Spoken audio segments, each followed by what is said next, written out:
Good morning, everyone. And I want to thank everyone. This is Hiram. My name is Hiram Figueroa. I am the host and the founder of LinkedIn Perspective.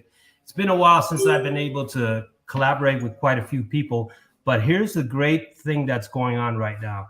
I have a friend of mine, and we've been able to collaborate here on LinkedIn for quite some time. And I want to be able to introduce my dear friend Marcus, who I've been able to develop a relationship for a period of more or less, I say, a couple months. So pretty much, if you like this segment of LinkedIn Perspective, share it, like it, tag it. Feel free to be able to share your thoughts. This is a virtual town hall meeting. It's been a long period of time, and I want to introduce my friend Marcus. Marcus, pleasure having you on the show. Go ahead. Hey, thank you so much for having me, Hiram. I was really looking forward to getting on your show with you. So go ahead, Marcus. Tell us a little bit about yourself, okay? You got the floor for a little bit. Okay. So what I'm doing currently is I'm a leadership strategist and catalyst. And how this actually came to happen was pretty much my first career position was in HR. So I climbed the ladder up to human resources director, and actually part of my position was working with the head of operations. So I was in charge of operations, and it was one day where we actually fired someone, had to let someone go. And after, we said goodbye to this person, the head of came to me and said, Marcus, now actually this person should need and to have you at his side, but it's impossible because you have this conflict of interest, as you can imagine, Hiram. Mm-hmm. So that was the first wake-up call for me. And you see, this was a question I basically always ask in my life is this it, or is there more to my life? And at that point, I did not think that this would actually become one of my guiding questions, because soon thereafter, I realized I'm probably not at the right position working in HR, because the same head of came to me and said to me, look, the thing is, like, as long as you work in HR, you'll never be able to really do what you're supposed to do. It's actually helping people and develop an organization. So he basically challenged me and said, hey, you have to get out of HR and you have to move into operations. So that would have taken quite some time. So sooner or later, I ended up in education, which I really loved. I love to teach, I love to educate. And in the end, before I became an entrepreneur, I ended up as the senior vice president of an outplacement company, which was headquartered in the US. I was in charge of all the expat people, so that's why I love to work with people in the US. I'm married to a beautiful woman, lovely woman from Massachusetts, so that's why I have the affiliation with the US. Mm-hmm. And what really happened was I was sitting one day with one of those top managers, Hiram, and he got fired. And I heard myself saying that question once again. You must be asking yourself, is this as good as it gets, or is there more to my life? And I can tell you, my friend, it was like I heard something which started like a little small tune suddenly became like a bullhorn. So I wondered, sitting in the office, senior vice president, nice check every month, asking myself, is this as good as it gets, or is there more to my life? And I can tell you this question had huge consequences for me, because soon thereafter, I went on a 1-year sabbatical. And when I came back, I knew I cannot go back to corporate, So I decided to do what I knew I was to do. I became an entrepreneur and started working with people, exactly people who ask that question. So it's the same the same theme over and over. All my clients, they always ask, is this as good as it gets, or is there more to my life? And what I realized is what I'm really doing is I'm giving these people the courage. And I believe that's how the two of us actually started interacting as well. It was the question, how the heck am I able to break through whatever hinders me right now? And people tell me, just do it. It's actually not that easy because we lack courage. So this as a small introduction. I am 51 years old at the moment, residing in Switzerland, married to my wife from the US. And most of the times I'm actually switching between time zones. So usually I get up around 2:30 my time and I stay after midnight because, that's when the West Coast and East Coast meet me in the end. So that's pretty much about me for the moment. So a lot of people don't realize that we met together quite a while back, Marcus. And I say the last couple of months. And a lot of people don't understand that, hey, I went through some significant challenges and that, I stopped doing podcasts and broadcasts. And I think in the last period of time, when I did a Profound podcast, you reached out to me. And during that time, I had some professional challenges as well. As a lot of people don't realize, is one thing that I can honestly say. I'm an advocate for veterans and veterans' rights. But here's the thing. The veteran community do not always support other veterans to be able to hire them. The other times I was temporarily unemployed for quite a bit of time, and I'm not going to discuss the narrative, but here is where Marcus and myself was able to make a connection. Marcus unexpectedly reached out to me, and then we were able to have a discussion, and then I just shared with him exactly my situation. And at my point in my life, being unemployed, suffering workforce trauma, and some cases of imposter syndrome, Marcus was able to help me collaborate in a way to be able to change the mindset, but also was able to have some type of mentorship where Marcus and myself were able to help me get into the right path of where I need to be today.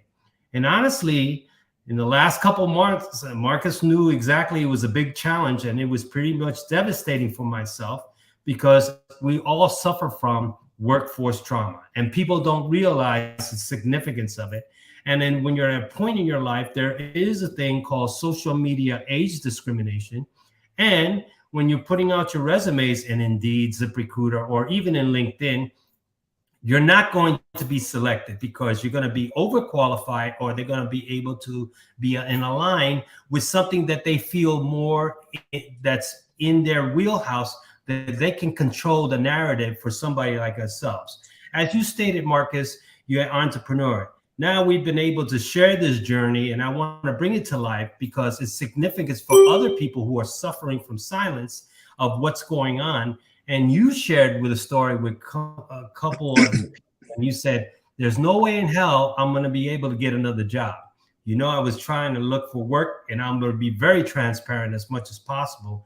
I was looking for work and really sucked every day. It was every day, 7 days a week for a couple hours until finally something came up. So speak on your behalf on when we started interacting, Marcus, and you can give them your perspective of how we talked and met. You see, I talk without filter now. What it actually came down to, when I met you, I realized that you were your own worst enemy. And what you said was your biggest strength, being authentic, turned out to be your biggest foe. Remember when I told you, Hiram, if you go into an interview, you go in as Hiram Figueroa, right? Right. And I told you the problem is you go into this interview almost as a private person. And you said, of course, how else, right?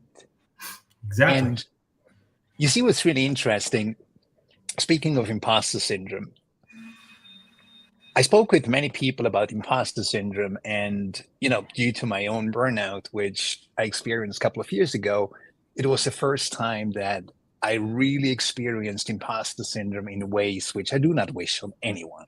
Like, I know what it means getting up in the morning, not believing in your own quality, even if you actually had a success record of 30 years. Mhm. So I know what I'm talking about. And then I realized I don't believe imposter syndrome is the problem. And I didn't believe it with you either. Even if you actually have fallen into the imposter syndrome track, because I realized there is a authenticity struggle going on. So basically telling you, Hiram, what you call authentic is not authentic. And I think I even used the word foolish. Mhm. Because when you go in as Hiram with the whole baggage you had from your previous employment, without going into details, you basically showed the people recruiting you that you were not employable. So they asked you a question, who answered? Hiram. And I told you with some examples that if people believe that they have to be honest, they're literally screwing themselves. Exactly. Literally, like I remember, like we made the test, like the essay test, and I asked you some questions how you would respond, and that totally proved my point. You went in as Hiram, and I said to you, look, I've been conducting hundreds of interviews, so I'm really a veteran in terms of recruiting. And there are three questions. I believe that was the turning point in your career, Hiram, when you Mhm. realized it's about three questions. The first one is, can this person do the job? Mhm. Does this person want to do the job? And is he or she a fit for our company? And when I understood, like I really got bored recruiting, and that's usually when I deconstructed all the processes. And I asked myself, what is it really I am looking for when I do an interview? And it's exactly these questions. So whoever listens here and is in a situation of wanting to go for a new job or actually even for a promotion, really pay attention, because it comes down to, can I do the job? And it comes down to two things. What is my experience and what are my skills? That's, can I do the job? Motivation, I can tell you, is becoming more and more pivotal. And motivation, that was the other thing the two of us actually had an interesting conversation. Right. Motivation for most people is something that they love doing, right? Exactly. I'm motivated for stuff I love, what I like, what my heart burns. And I just called BS on it, remember? I remember. And I said, look, let's look at the core of motivation. And that's the word muovere. And muovere means driving. So the question comes down to, what drives me? And you being a former military man, I did not have to explain that very deeply. You No. immediately understood what I meant. So we Absolutely. can actually find a drive for the most tedious, most boring, most uninteresting thing as soon as we understand what it's really about. It's the cost. And that's when I came up again. People have an authenticity struggle that they actually do not understand why they're doing things. Let's be So, honest. I've been doing my job for 20 years, so and I've there's a had so question. many conversations. Yeah. So real quick, there's a question. Why would any company want a dishonest employee? So we have It's a. not dishonest. You see, it was Shannon. Was that correct? Yeah, I'll put Shannon. Now let me put it back up here. Why would Yeah, any? it was Shannon. Yeah, Shannon. Shannon asking that So question. thanks for asking that question, Shannon. It's a very crucial question. And you see, it comes down to honesty. If you're being asked a question, be truthful in what you say. And that's where Hiram actually realized, gosh, I've been walking into a trap all the time. Yeah. I can ask you a question. How was it working with your previous employer? Remember? I remember. I And remember. you can say, I am a truthful person. I tell it as it is. Exactly. Good luck. And Shannon, before I continue, the most important thing is companies do not want to have honest people because believe me, companies cannot deal with honesty. If they would have a whole entirely different problem. And I can tell you as a former corporate manager, the companies are not honest and upfront with you either. If they would be, you probably would not have probably gone for half of the jobs you went for because you figured out, goodness me, if I had known that, and the company did know, by the way, like the first question I was asked is, why is this position free? Do you think I told them because we have a bully in the department? Because it's actually the third person we have to replace now? No, we would have told them whatever we could have told them. So it's not about being dishonest, but about being very concerning what you share. Always remember, and that's I believe the difficult thing. You do not go in as a private person. You almost go in as the representative of your own workforce. And that changes, and there's probably a thing we can talk in another session, Hiram, that's a little bit more deep. So we got another Once question. people understand that. Yeah, so I'm going to give you a couple of that. They struggle because they feel trapped in a position. They don't want to lose what they have. So can you answer that? I'm going to be going that. So Bobby wanted to know about that as well. So if you read that, they struggle because they feel trapped and in a position and do not want to lose what they have. Can you elaborate something on that as we're talking on today? Yes, absolutely. Jones, you see, the issue is it comes down to the authenticity struggle. If I do not know what I'm capable of, and if I do not believe in my strength, if I'm not even aware of my real skills, of my personality, of what I can bring to the table, and that's, by the way, Jones, is something that I've been teaching Hiram to understand what he brings to the table. So I can tell you, as soon as you become aware of, God, I am not a 64-year-old unemployed person. I am the exact same person 3 months ago, right? The exact same person. I haven't changed. The only thing that changed is my mindset. And that's where the authenticity kicks in. So that's why people stick to positions, because they do not dare to believe that there is more to them, that there is more for them. So I hope that makes sense, Jones. So we got another question from Gerald. Unfortunately, if you mention anything about the nature of your previous employer, companies will not want to hire you for sure.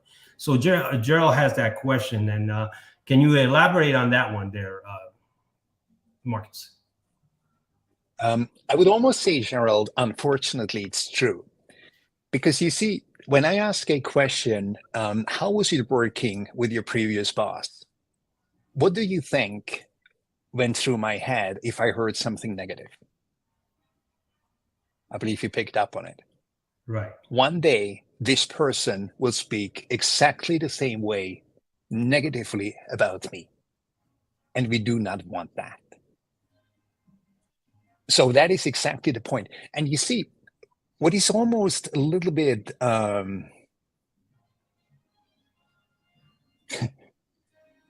it's almost a little bit not to believe. It's hard to believe, actually, what I'm saying now. But the companies want to be kind of lied to. Because if they knew the truth, they would not hire someone. So the better someone can sell themselves, the more likely it is that they get the position. Is that fair? No, but it's a game. It's literally the game. And to your point, remember when we talked about it, I was so frustrated. I was so, as you stated, my worst enemy. And I was very determined to get to where I need to be at because I refused to quit. And so just share with that as I post this narrative up there. Go ahead, Marcus. Shannon has another question. Time breaks in employment, as it presumes, is negative. So often we ask to explain breaks. The exception is that you're not employed. You must have a problem. Unfortunately, I have a negative for honest authenticity. And if an open-minded person, then possibilities are limitless. Any company would grow over someone else like that. So can you answer that question for Shannon? She has a question there, Marcus. Yeah, I think, Shannon, you make a statement which probably is a question behind, because why is that? And honestly, you're absolutely spot on. If companies look at the resumes, at the cover letters, or even at the curriculum vitae, they're looking for those gaps. So the truth is, it's actually the same, and I think I explained that to you as well, Hiram. With job search, it's pretty much like apartment or house search. The apartments or houses you find on all those platforms are usually not the houses or the apartments which you really want. The ones you really want are the ones which are never advertised. And how you get those is through connections. So that's the one thing. And yes, it is the truth. There are basically two different markets. Either it's an employee market or it's an employer market. And at the moment, I believe it's shifting. So many companies have not realized yet that it's actually becoming more and more an employee market, where employers actually almost have to fight for the best employees. So as you can imagine, if we go into a company and say that to them, and if they do not believe it, it doesn't really help. So yeah, it comes down to, and I can tell, Hiram, the two of us will actually do a session where we just talk about interviews, because this seems to be a real burner. So yeah, so let's table that for an extra session. Sure, for that. So Mark is asking me, what did you do, Hiram, to push you through to reach down deep through those toughest days of never quitting? You know, Mark, we talked over the phone, and more or less, pretty much. Here's my thing. When I talk to Marcus, I could be very transparent, and Marcus knows that I was like livid. I was pissed. I was like pretty much. Here I am. People look at me and they say, "Oh, you have all these connections, you have all these followers," but guess what? None of them came out to reach it if there was a price for it. And I can honestly tell you, in a social media platform, on this platform, you can have all the connections you want or have, right? In a cloud-based synthetic AI world. But in reality, the real people like Marcus, who came out there and just reached out and just had a conversation, very transparent, to be able to educate me with things that I've been beating myself against the wall because I knew I didn't know better, and I needed to reinvent myself. I needed to apply myself. But at the same time, Mark, I refused to quit. It sucked. Trust me. I was old enough to probably retire, but young enough to still work, right, Marcus? And I still have a household. And I tell you one thing, Mark, nothing's worse than being unemployed and people just assessing you based on your resume, or when you have these interviews, as we talked about, right, Marcus? You have these Q&As and they're looking for that fit, as we talk. Oh, they look at the resume. The interview is they're going to hire you, but now we're going to find out if you're a fit. And 90% of it didn't pan out, correct? Yeah. And you see, Mark, what it really came down to in terms of Hiram's situation was the willingness to pay the price. And mostly, Hiram, I would say, where you had to pay the price was getting rid of illusions, getting rid of hopes, desires, wishes, and literally face the music. I cannot put it differently. You literally had to face the music. And yes, you could have fought me. And I really expected you would do it from time to time, but you didn't. No. You sometimes really swallowed the bitter pill because you realized I was talking of practice. Basically everything I'm teaching and everything I'm coaching is proven and tested, because I can't stand those theories talking about something that is ready to work. So I would say what really pushed you through was the willingness to face the music and to say, there is more to my life. So the only question is, how do we get there? And what is the fastest way possible? And I told you, it's transparency. It's literally applying what I tell you to do, figuring it out if it works. And if it doesn't work, come back to me and tell me, Marcus, that was bullshit. Absolutely. But I told you, do it. So I hope, Mark, that helps. Right here. So we got Susan that's read what Susan has right here. So many jobs are opening out here. Maui tends to be hire anyone to apply. This even more after these terrible fires. So I know this is out of the context, but probably you can give your spin on this, because I tag you about the Maui situations and everything else, and bringing awareness. Heartbreaking. But go ahead, give me your perspective from your wheelhouse of what you think it's going on.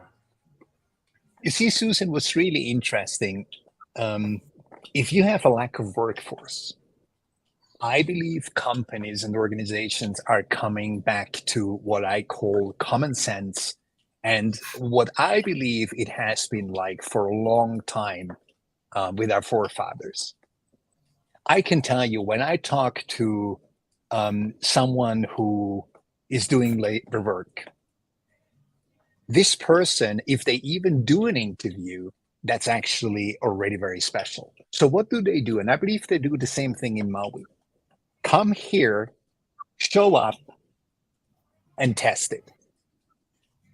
So they basically said, look, come into my garage, work, show that you can work, and then we have an interview, and then you're being hired. And you see this sophistication, this modernization we experience in our industrial world right now has really downsides, because so many people get hired based on not so ideal criteria, because they can really sell themselves well, they can talk well, they can present well, but in the end, not much behind it. Nope.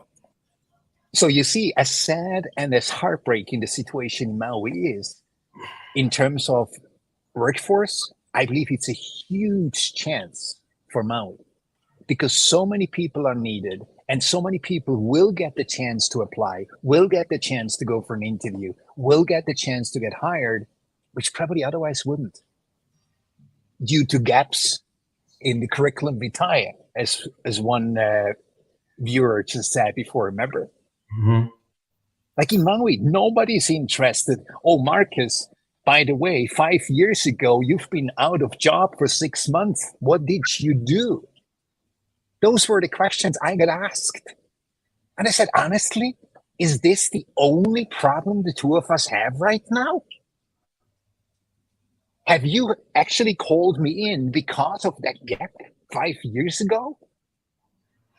And the person said, no, you're right. I said, yes, we really have to learn to focus on what really counts. But you see, the exact same imposter syndrome, the exact same authenticity struggle takes place in companies as well. We cannot focus on what really matters and what really counts. So I would say for Maui, it's actually really positive. And I'm sure there will be some bad eggs hired. But I'm absolutely convinced more people will be hired who would not have gotten a chance, and they will do an amazing job. So Gerald has another question, and I think Gerald's been pretty much in the wheelhouse, right? I think hey Gerald, once we finish this live broadcast podcast, you can DM me or Marcus, and you can look up Marcus as well. So go ahead, Marcus, read this question for you, and then you can get back to Gerald. What do you think from your perspective?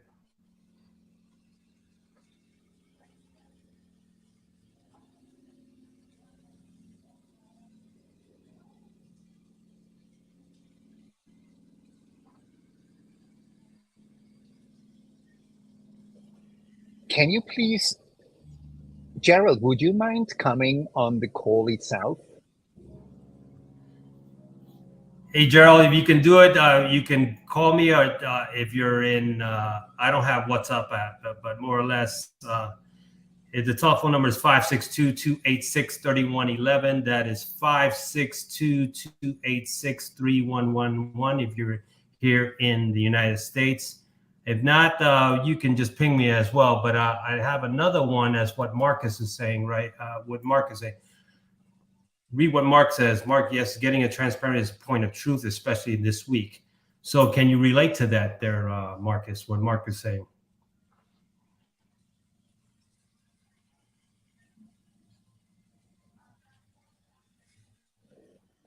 It's difficult to totally understand what you mean, Mark, with that. Can you rephrase that, please?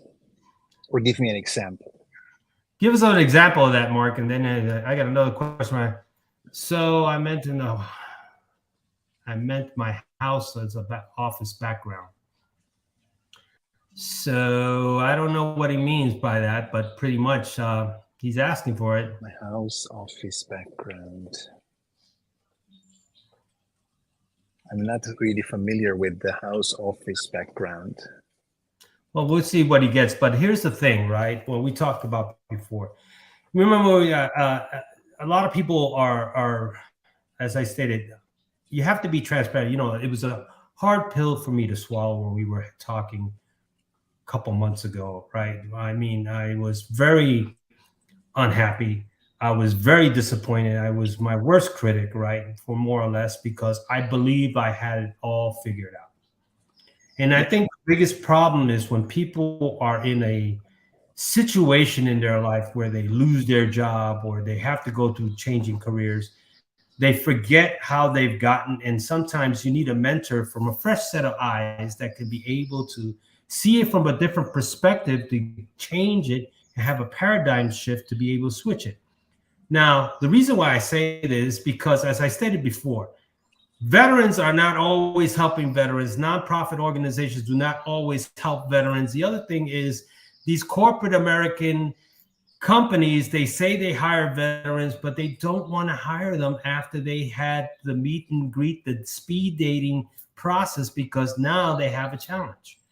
As you well know, Marcus, you know, you've been experienced from an HR perspective. You've talked to other people on the other side of this pond, but you have been able to speak on your behalf of the experience that you've had to dealt with within the workforce, regardless if you're in one side of the country or the other. The workforce platform, the environment is still the same, correct? It is, yeah. It is. And you know, unfortunately, when I was teaching this subject, it suddenly dawned on me that there are actually not just two worlds, they're literally two different planets. One of them is planet workforce employees, and the other one is planet employers. So these two do definitely not speak the same language. So as you recall, I said either it's an employee market or it's an employer market. So most of the times, it's actually the employee who has to learn to speak the language of the employer. It's actually all the time. And guess why? Because it's the employer who pays. So I realized that there is almost like an ignorance at play in our society, where we believe we know what it's all about. It's about myself. It's about what I want. It's about my needs. It's about my desires. It's about modus operandi, which I have. No, it's not. It literally comes down to one question. Can you do the job? Which leads to, are you motivated to do the job? And the third one is, are you a fit? And so let me actually stay here for a fit, because a fit is extremely important. Like, we had people, they had amazing curriculum vitae, they had amazing experience, they had amazing skills, they had amazing motivation, they had drive. And then suddenly a head off came and said, doesn't fit. And you have to understand there are 3 layers which people often overlook. As a job seeker, you're interested in the layer of the job itself. That is something which is the last a company looks at. So we have people fitting perfectly with a position, fitting perfectly with the department, but not being the best representatives with the company. And we didn't hire them. So really think about, and that's what we talk very much. You have to understand what the company stands for. And then you have to identify yourself with that company. And honestly, if you cannot identify yourself with a company, unless you really need a job, think twice. Because that missing identification becomes an issue sooner or later. You know, in HR, we had this saying, people are being hired because of their qualifications, and they're being fired because of their personality and attitude. Mm-hmm. So if these two are not a match, you can imagine philosophy, policy. If that's not a match, sooner or later, as you proved yourself, Hiram, our attitude and our personality start clashing. Absolutely. And then there is only one way. Either you leave or you will be fired. That's pretty much what it comes down to. So can you just share when you were talking to the people about my chances of getting a job, and then just a lot of people don't understand that yeah, I'm 64, right, and there's a chance, but put it out there for the people to understand what the feedback was, and explain to them what was the turnaround and how were they pretty much taken by or shocked and as well. Go ahead, Marcus. Yeah, I pretty much made the acid test, and I said to them, as we discussed, and you gave me permission to talk about without mentioning a name. Mm-hmm. I said to them, look, here's this person.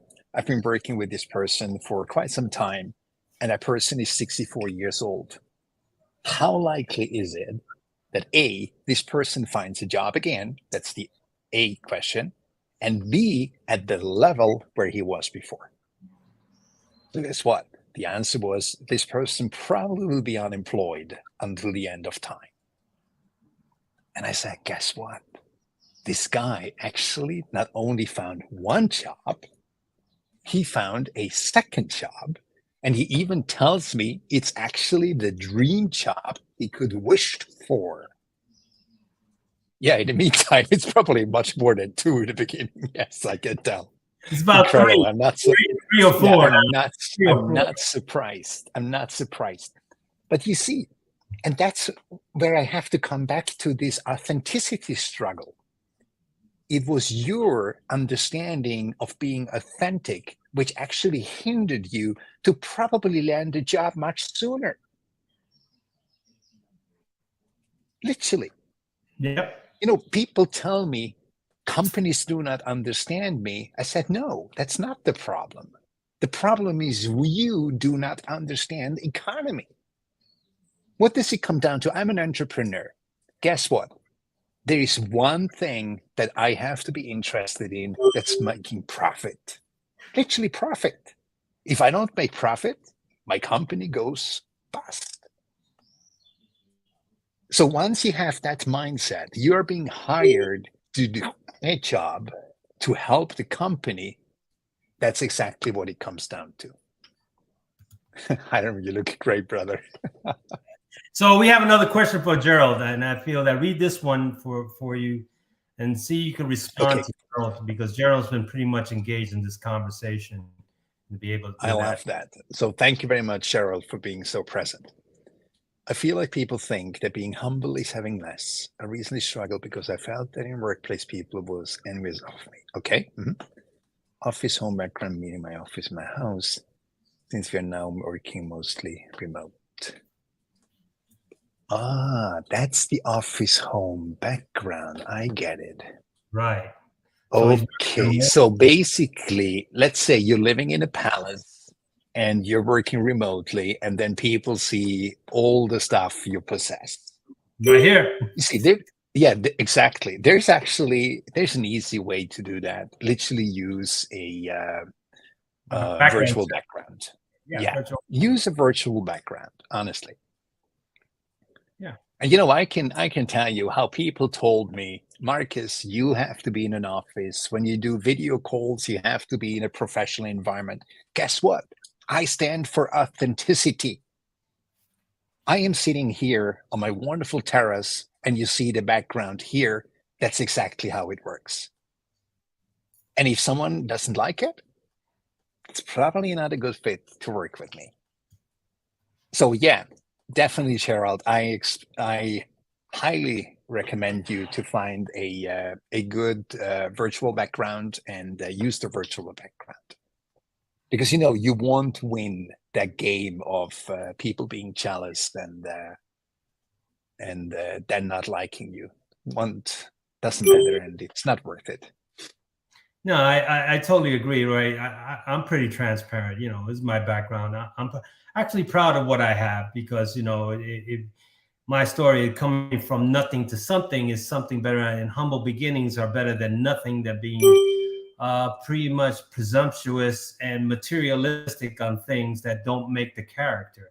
As people don't understand that when looking for a job or having a collaborated conversation with you, Marcus, it's all about character. It's all about understanding. It's all about knowing what's right, because at the end of the day, people buy you, not what you bring. Correct? Yes, exactly. So let me add something to that, and I'd actually like to address Gerald for a second. Mm-hmm. I'm making an assumption, Gerald, that it could be likely that it is actually you who believes that your background is an issue. And because you believe that, you portray that. And as I said to Hiram when he was looking for a job, I said to him, look, what actually happens is you totally show your attitude, you show your beliefs, you show your thoughts. People can just read you, especially if they're trained. And so if you look at the background of Hiram's, he once showed me his background, so I paid attention. But guess what? Mostly I pay attention to Hiram. Mm-hmm. But if his attitude and his mindset clash with my beliefs, then we have a problem. Then I start paying attention, because now I'm coming closer and I look at you think, oh, it's tidy. But guess what? If it wasn't tidy, I would pay attention to it. I'm really glad, Gerald, that you pick up on that. So think about how you perceive things is usually how other people pick them up. So you see, if I suddenly had a imposter syndrome thinking, oh goodness me, I should be in an office and I'm not professional enough, and I'm sitting here with my t-shirt instead of a dress shirt, Yeah, you suddenly will pay attention to my environment. exactly. But you're not. You pay attention to the calmness. And not one of my client has ever said, you know what, Marcus, your swinging chair is quite a little bit unprofessional. No, it's authentic. It's authentic, and that's what it comes down to. So think about that, Gerald, and you will see it will quickly improve your situation in terms of that. So, getting back to our conversation, I think that when I finally got, and I'm not going to disclose the job that I have because it's a pretty good job. And the biggest thing that I learned from my previous employment, not to be able to post it, because, you have people that kind of scrutinize your social media platform because of that. So, Marcus, give them a little insight of how to be cautious of when you reach to a level of that, because I learned that from the hard way, and that's part of the problem that was running into myself looking for, having multiple interviews, but not being successful. So can you elaborate on that as well? Is that possible? So what I can tell you is I'll show you one perspective and then I'll show you another perspective. so many high-level managers, they will be like I was. Like I about started on LinkedIn almost at the same time like you, Hiram, but with Mhm. one huge difference. I didn't gather connections and I didn't make connections. So I was one of those managers who had a glossy LinkedIn page. That was it, LinkedIn profile. And there's one reason why that is. What it comes down to is it was first Facebook and now it's LinkedIn. Companies, corporations, they immediately check your LinkedIn profile. And it's so easy to go to last post, you know? Yeah. Like I see political interests. I see, the hot things. Definitely political and religious. Especially those people who believe that it's very advised to rant about your previous employer when they get fired, because Mhm. that will slightly backfire, you know. Yeah. Yes. So there's one of the reasons why most of my clients do not post a thing. A thing. They post nothing. So the only way for me to communicate with them is through DM, because Mhm. DM kind of private, right? Of course, Right. LinkedIn It's can private. read them, but in the Yeah. end, nobody else can read them outside LinkedIn. So I would say be aware of that your social media is your business card. Exactly. And I said that 20 years ago when I was in HR. I said, look, companies will more and more consult social media before they even get someone into an interview.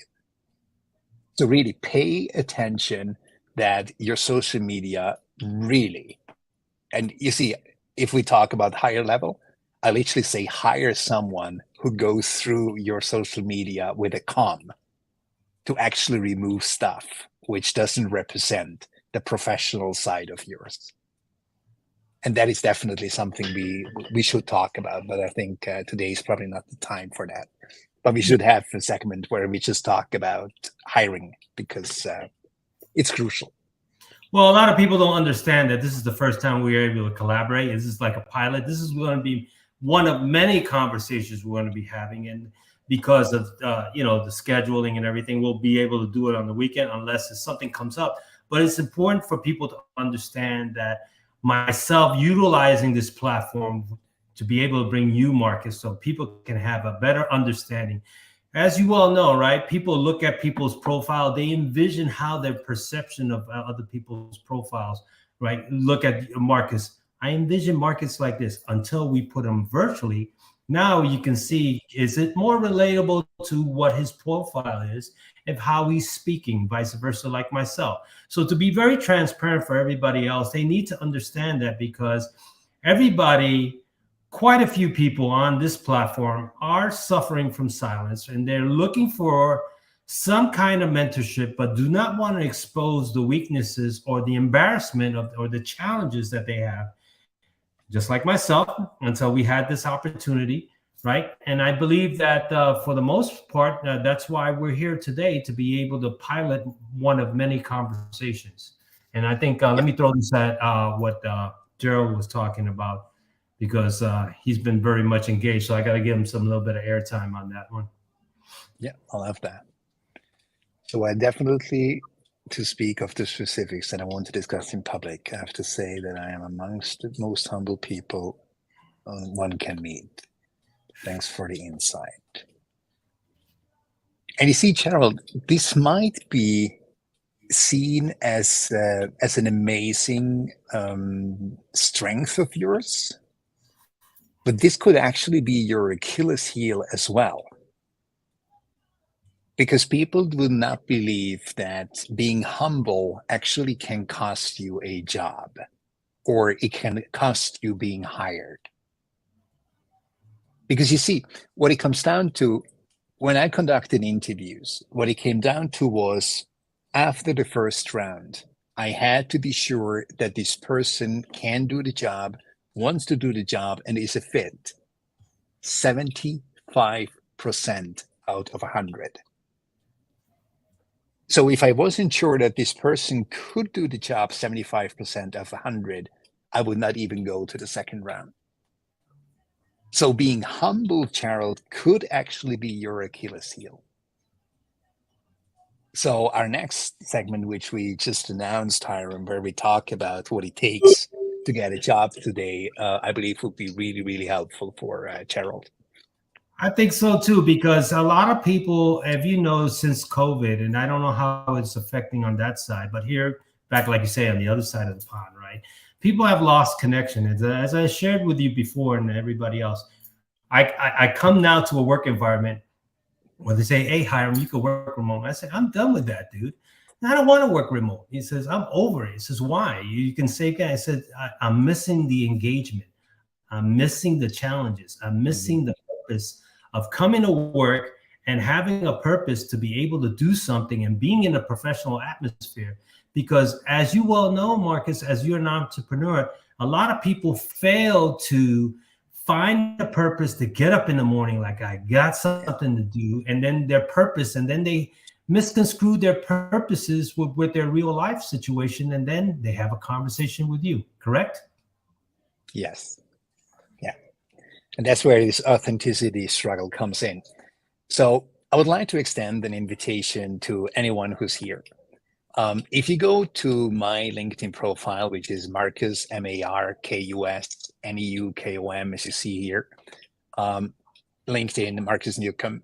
And if you click to my events, I'm running a challenge, which I call the Conquer the Authenticity Struggle Challenge. Basically, it goes about what people know as imposter syndrome. Because you see, imposter syndrome, it's a syndrome. So if someone tells me, Marcus, you have a syndrome, that means I have an illness, and basically a plethora of illnesses. So I'm screwed. So I realized, okay, to actually enable someone to really get back into the driver's seat, I have to change the narrative. I have to change perception. Because as you guys know, perception is everything. So look me up on LinkedIn. I'm running a free, literally free, which my people tell me, why the heck do you don't charge? Yeah, because I want to get access to literally everyone who wants answers and who's really interested in change. So sign up for it. It starts at noon Eastern time, which is 9 Pacific, right? Yeah. 9 Pacific, noon Eastern time. You can sign up. It's 3 days. It's Monday live, Wednesday live, Friday live, and then we have a big Q&A session on Sunday. So feel free to sign up. Marcus Newcomb, just go on LinkedIn, I'm the only one, and you'll see my profile immediately with my picture. Go to my events and sign up. So I very much welcome and invite you to join that. Hiram will join as well, by the way. So oh yeah, I'll be because joining. You know, because this imposter syndrome, honestly, that the narrative has to change. Because if you knew the higher up in hierarchy you go, Hiram, and people who listen here, the higher up you go, the higher is the level of imposter syndrome. Mm-hmm. So if I tell you imposter syndrome itself is not the real problem, it's your perception of it, that it's a syndrome, which literally screws you. So a lot of I welcome everyone and invite them to join the challenge. So if you like this segment of LinkedIn Perspective, share it, like it, tag it. This is a virtual town hall to be with Marcus Newcomb and myself. We'll be able to create more of these podcasts that are very constructive and well to this platform as well. If you're looking to collaborate with Marcus, look up Marcus Newcomb on his LinkedIn profile. I normally tag him, and we'll be able to, help people with not only imposter syndrome, but situations just like myself, to be able to be mentored, to be able to get a better understanding of what's going on, because utilizing this social media platform is so powerful that people need to understand. So we're going to be wrapping up here, Marcus. Any closing comments for you moving forward? This is our first time doing it together, so yeah, what have you learned? It's huge pleasure to be on a show with you. Definitely. Um, take this with you. You can accumulate as many certificates as you want. You can buy as many courses as you want. The real problem is not what you believe is the real problem. So the whole imposter syndrome, for example, is nothing else than a symptom of the authenticity struggle. And the authenticity struggle in the end comes down to, I do not deserve it. So you see, I'm much more than a leadership coach. And that's why I call myself a leadership catalyst, because I am literally helping people to develop the courage, push the boundaries, and pursue their aspirations. And in the end, it results in increased influence, impact, and income. And guess what? Personal fulfillment. So once again, I invite everyone who's on the call to join my free challenge next week, Monday, Wednesday, Friday, plus Sunday celebration and Q&A. So Hiram, thank you so much for having me. I really enjoyed it, and I'm looking forward to continuation. Oh, we're going to be doing a continuation. If you like this segment of LinkedIn Perspective, share it, like it, tag it. Also have it on YouTube. Look up for LinkedIn Perspective or LinkedIn Live. Subscribe to the channel. We'll be able to copy and paste it. This is a virtual town hall for LinkedIn Live. I want to personally thank LinkedIn for giving me the opportunity to host this platform for the professionals as well. And for those individuals who are suffering, they are looking for some form of mentorship, collaboration, reach out to Marcus Newcomb. And then for myself, for those veterans that are suffering that need some form of transparency or idea of transition, relatability, reach out to me. So stand by, Marcus. If you like this segment of LinkedIn Perspective, share it, like it, tag it. Until the next time, we'll give you a little bit of airtime. Feel free to tag us. Share this product, and if you want some more, if you want some more segments, put it in the chat. Simplified. Peace out. Stand by, Marcus.